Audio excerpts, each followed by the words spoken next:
Сайн мэцхан энэ өдрийн мэндийг хүргэе. За ингээд сараа 70 тухамсар сонирхож эхлээд өөрийнхөө бодолтойгоо ажиллаад ухаарлалт ойлголтуудаа аваад явж байгаа.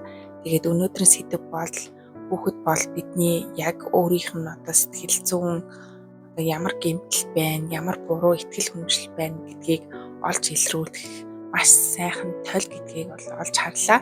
За юу гэсэн үг вэ гэхээр хүүхд ер нь бол таны одоо сэтгэл дотор байгаа тэр бухимдал, уур уцаар тэр бүхнийг бол ил гаргаж өгөхөд маш сайн одоо илэрхийлэмж болж өгдөг. Ягаад гэвэл хүүхд бол нэлээд сайн төвчээрийг шалгадгийг та бүхэн бас мэдж байгаах. За би бол 4 хүүхэдтэй, одоогоор бол 3 хүүхэд цэцэрлэгт явж байгаа. Тэгээ ингээд мөгөнд орохгүй ч юм уу иймэрхүү байдлаас болоод би өөр айгүй бухимдаад байсан. Тэгсэн чинь яг үнэндээ бол одоо ингээд энэ сүнслэг хөгжөөл 70 тухамсар гэж ярихаар ижил энерги татдаг гэж байгаа байхгүй юу? Надад ямар одоо энерги эрчим байна, яг түүнийг би өөртөө татна гэсэн үг. Хэрвээ би өөрийгөө яг тэр сөрөг эрчим энерги одоо сөрөг итгэл үнэмшлийг олж барьж аваад өөрчилж чадах юм бол миний амьдрал илүү сайн өөрчлөгдөх боломжтой. Эсвэл жишээлбэл би атаархал гэдэг мэдрэмж надад маш их байлаа. Саяхан гэсэн үг. Одоо бол надад бол за бараг л байхгүйтэй ижилхэн зарим зүйл дээр бол атаархан. Тэгтээ би энэ зүйлийг би өөрөө хийж чаднаа. Би ингээд хичээх юм бол тэр зүйлийг авч чадна гэсэн итгэлээр одоо тэр хүнийг одоо хараад эхлэнгүүт илүү ингээ хүндхэн бага байхгүй юу? Өмнө нь болохоор энэ хүн ингэж гоё амьдарч байхаа ямар гоё амьдарч байна.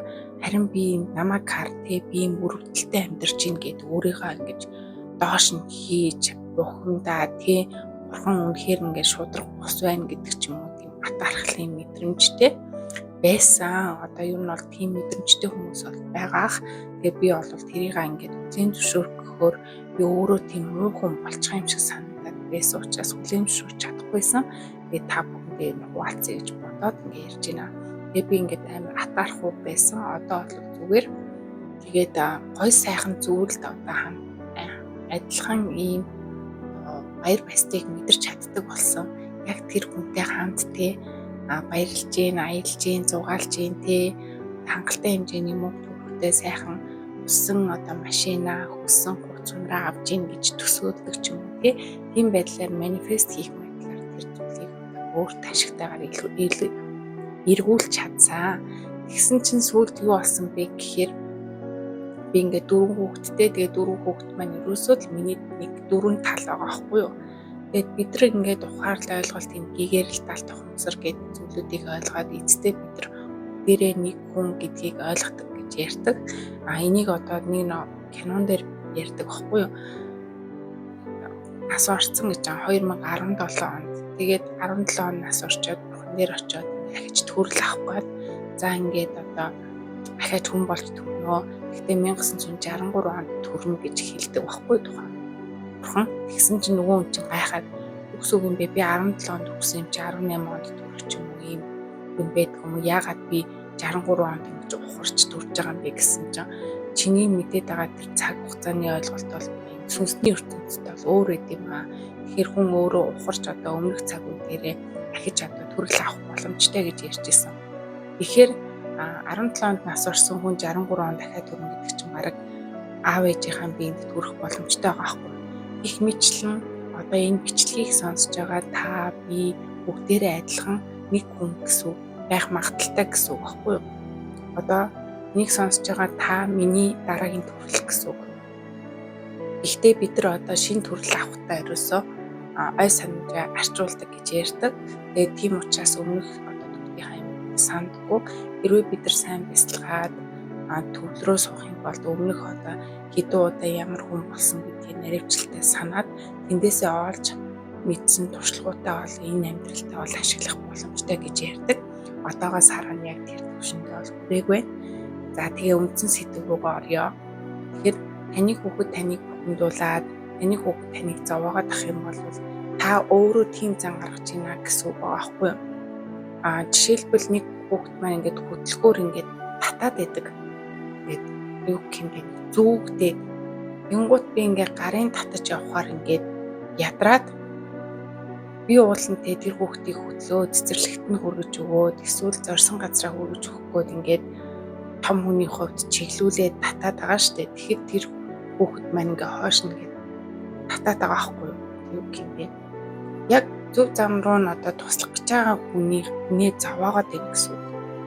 Тэгэхээр тэр хүүхдэд байгаа тэр одоо хэцүү зан характер, надад хэцүү гэж мэдрэгдэж байгаа зан характер надад байгаа гэж бодож эхлэнгүүт тэр зам маань юу байсан бэ гэхээр одоо намайг харж хандаж явдаг өвөг дээд сахиусан тэнгэрүүд маань надад чиглүүлэхгээ зүүдээр минь дамжуулаад зүүн сонгоор минь дамжуулаад зараа чи ийм зүйлийг хийгээч гэж хэлээд ахтан би ингээд тэрийг ингээд сонссон хэрнээ одоо хүлээж авахгүй ингээд хаашаага ерөөсө хийхгүй ингээд суугаад байна гэсэн мэдрэмжтэй төстэй байгаа.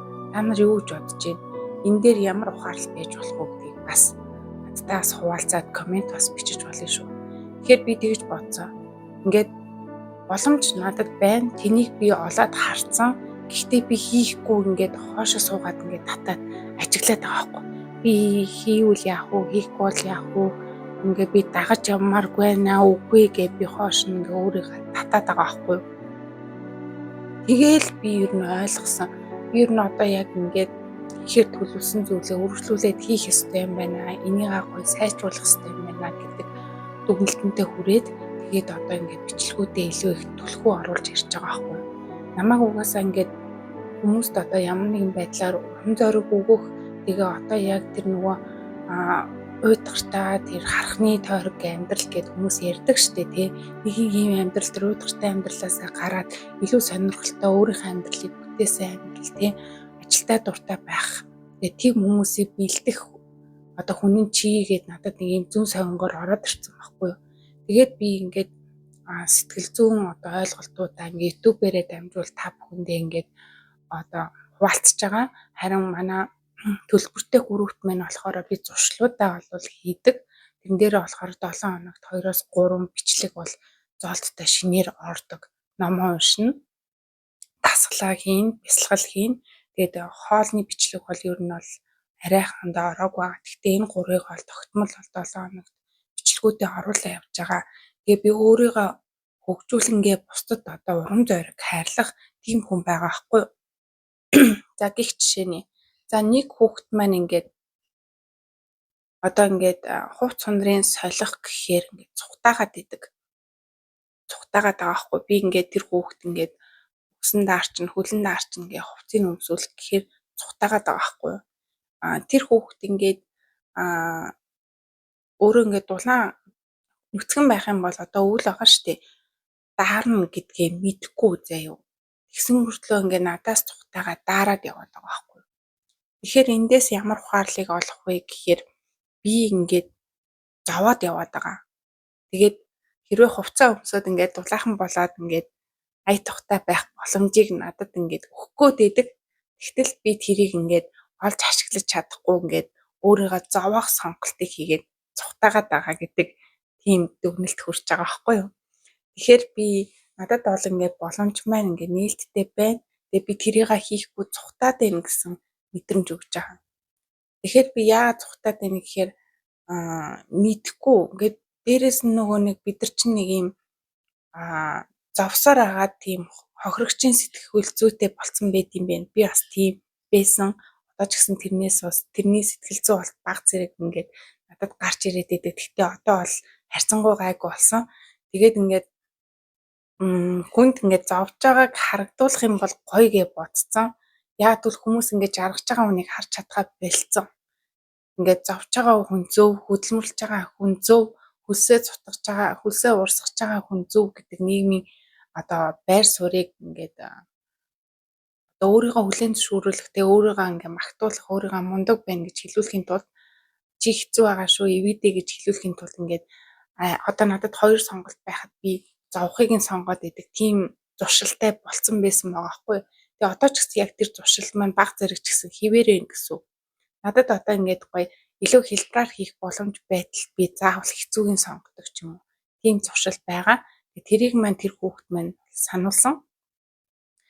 За тэгээд бас нэг хүүхэд маань ингээд хилд ороогүй байгаа. тэг хэлт ороогүй байгаа шалтгаан нь болохоор аутизмын хөнгөн хэлбэр гэж ярьж байгаа. Тэгээд би болвол яг ингээ харьцаад үзэнгууд маш ухаантай одоо ямар нэгэн чийдэлсэн зүйлээ хизээч мартдаггүй. Тэгээд надад бол өөрийгөө илэрхийлжтэй. Гэхдээ өөрийгөө ойлгуулахдаа уйлдаг. Зүгээр ярихгүй гэсэн үг. Яг миний зам байгаа байхгүй юу? Би бүр одоо 10 жилийн өмнө яг тийм зан характертай байсан. Одоо ч гэсэн бас тэх гээд идэг. Гэхдээ ер нь бол харьцангуй гайгүй болсон. Надад тэр зам байгаа учраас миний хүүхэд надад толдож харуулж өгч байгаа байхгүй юу? Тэгээд би альва зүйл ингээд надад одоо хэрэгтэй зүйлээ би илэрхийлэхийн тулд уйлж, унжиж ёо ингэж ин гоншгонж ин одоо зовлон тоочж ин тэр байдлаар ингээд уйлж илэрхийлээд байгаа байхгүй юу? Зүгээр л яриа энэ надад таалагдсангүй. Яагаад надад ийм хэцүү байдал мэдрүүлж ингэж байгаа юм бэ гэж зүгээр хэлчих чадахгүй уйлаа л энэ, зовоо л энэ, шаналаа л энэ. Тэр охин минь яг тэгж байгаа байхгүй ингээл уйлаа л энэ. Яг юу хүсэж байгааг надад хэлэхгүй, ярихгүй байгаа учраас уйлаа л байгаа байхгүй. Тэгэхээр тэр занг одоо тэр хүүхэд маань надад ингээ харуулж байгаа.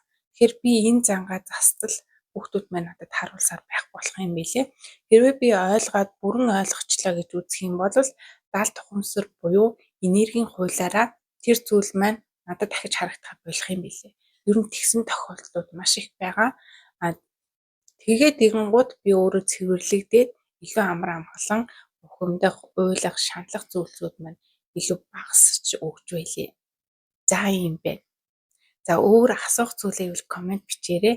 Тэгээ би тэгэж бодсон. Одоо маш олон юм даалт ухамсар сүнслэг хөгжлийн маш олон бичлэг сургалтуудыг ингээд сүүлийн 2 жил одоо өөрийгөө бөмбөгдөж байгаа. Тэгээ одоо ч гэсэн суралцж байна. Тэгээд яг практик дээр яг ийм зүйл би ингээд бодоод байна. Миний амьдрал яг ийм зовлон тохиолдоод байна. Тэрэн дээр ингээд шийдэл хийж өгдөг байхгүй юу? Зүгээр чи эрэг бай, тайван бай, гоё бай гэдэг. Яг тэр детальны чи энийг ингээ бодоод байна. Ингээ бодох юм бол ингэчнэ гэдэг зүйлийг юусоо хэлж өгдөггүй.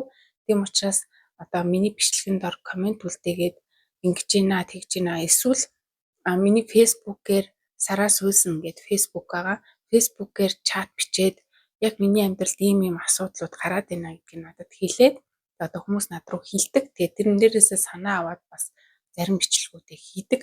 Тэгэхээр тэгэх бас боломж байгаа шүү. Бүр цаашлаад ганцаарчилсан хувь зөвлөгөө бол авч болно.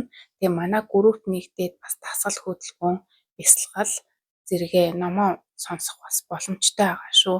Би нэг шорт видеогоор бол яг групп дээр орж байгаа бичлэгүүдийг одоо баг зэрэг тайлбарлаад оруулаад явж байгаа. За тийм байна. Тэгээ хүүхэд ч гэлтгүй эргэн тойронд чинь байгаа хүмүүс яг танд байгаа зан характерыг харуулад идэг шүү. Одоо жишээлбэл нэг одоо үйлчлүүлэгч маань тэгж байгаа байхгүй юу? Манай ажил дээр дандаа ингээд нурмаасан, ууралсан, ерөөсөө инээдгүй тийм хүн байдаг гэж байгаа байхгүй юу? Гэтэл тэр үйлчлүүлэгч маань өөрөө тийм байгаа байхгүй юу? Надад тэгж мэдрэгдээд байгаа байхгүй юу? Би бол тэгж хэлэхгүй л дээ. Гэхдээ яг тэр үйлчлүүлэгч маань өөрөө нурмгар байгаад байгаа байхгүй юу? Өөрөө гуниглаад, өөрөө ууртай байгаа. Тэнгууд нүдэнд нь дандаа л ууртай гунигтай парвайсан ингээд хөсгөө зангидсан хүмүүс л харагдаад байгаа байхгүй. Тэгэхээр ерөөсөө бидэртэй уулзж байгаа, учирч байгаа, бидэнд харагдаж байгаа бичлэг юу л байна? Тэр зүйлүүд маань бидний тойл. Тэгэхээр тэндээсээ өөрийнхөө одоо тэр гэмтэлтэй байгаа итгэл үнэмшил, сэтгэл зүйн одоо гэмтлүүдээ бол олж харах боломжтой байгаамаа гэж хэлэх гэсэн юм аа. За ганцаараа ярихтаа бол би бол 10 минутаас дээш бол ярьж чадахгүй байгаа. Тэгээд ямар ч лээс өнөөдрийн бичлэгийг ингээд дуусгая. Тэгээд дараагийн бичлэгээр уулзлаа. Түр баяртай. Манай групп нэгдээд өөрийнхөө амьдралын хэм маяг зуршлаас өөрчлөх боломжтой байгаа шүү. За баяртай амжилт хүсье. Илүү аз жаргалтай, илүү эрч хүчтэй, ажилдаа дуртай байгаад өөрийнхөө ирээдүйн зорилгоо бодож тэмүүлж амьдраарай. Зовлон шаналл өнгөрснийг бодож, муу хүмүүсийг бодож, өөрийнхөө алтан цагийг битгий дэмий үрээрэй. Та өөрийнхөө хүссэн зүйлийг хий. Танд хинч яаж ч нөлөөлөхгүй, ямар ч цагаан хар илам нөлөөлөхгүй зөвхөн та хийх юмаа хийгээд явж байхад бол амьдрал таныг шагнана шүү гэж баттай хэлмээр байна. Баяртай.